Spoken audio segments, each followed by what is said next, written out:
గజేంద్ర మోక్షము రెండో భాగము.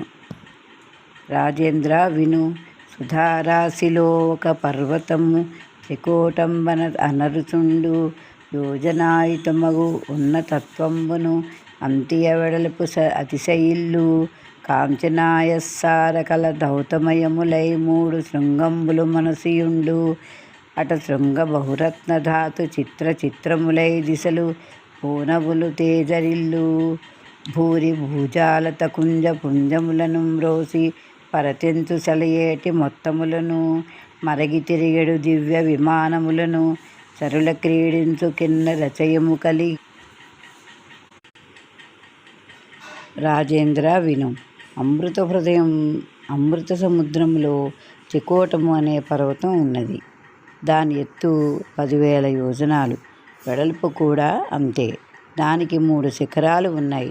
వాటిలో ఒకటి సువర్ణమయము, మరొకటి లోహమయము, ఇంకొకటి రజతమయం. వాటి ప్రక్క భాగాలు రత్నమయాలు. వాటి కాంతులు ఆకాశాన్ని వ్యాపిస్తూ ఉంటాయి. రకరకాల చెట్లతో, పొదలతో, తీగలతో ఆ ప్రాంతం అంతా ఆకుపచ్చగా కనిపిస్తూ ఉంటుంది. శిఖరాలపై నుంచి సెలయేళ్ళు గలగలా ప్రవహిస్తూ ఉంటాయి.